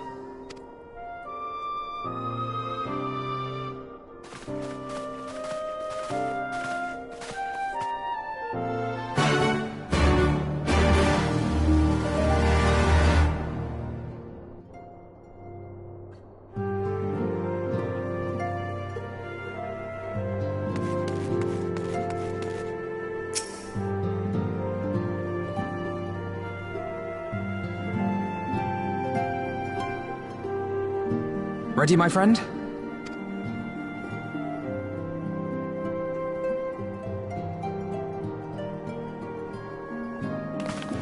Well then. Tataru, I leave the Rising Stones in your capable hands. Don't worry, Alphino. I'll see that the place is still standing when you come back.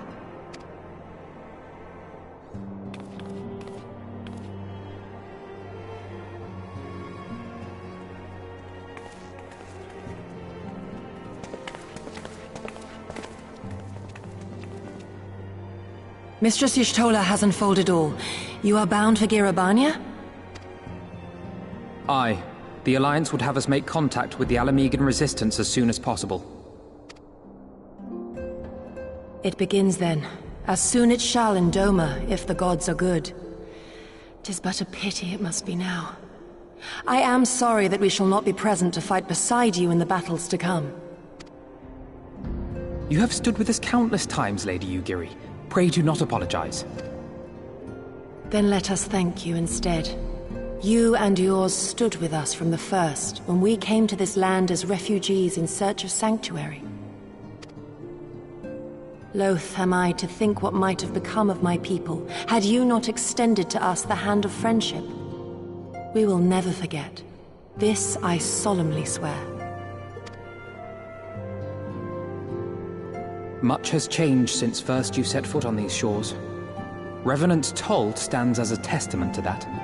I'm sure your people will manage in your absence. Indeed. They have built a new home for themselves and no longer need me to shepherd them. The time has come for Kozetsu and I to return to our master, to our home. I know how you feel. It's time I went home too. Though our battlefields be 1,000 mounds apart, our purpose is one. Let all men hearken to the clarion call of freedom, of liberation, from Eorzea to the far east, that they may rise up and cast down the curse of Garlemald. Take care, you hear me? When all of this is over, we're going to celebrate. Together. Just you wait. I should like that very much. Fare you well.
I remember crossing the border, standing in Girabania once more.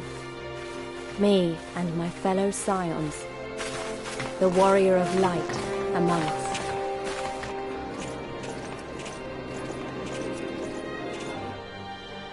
Behind us, Baelsar's wall cutting the land in two.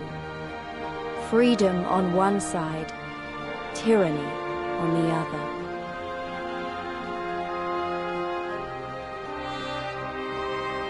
Tyranny and the promise of a new beginning. But one that could only be bought with flames and blood.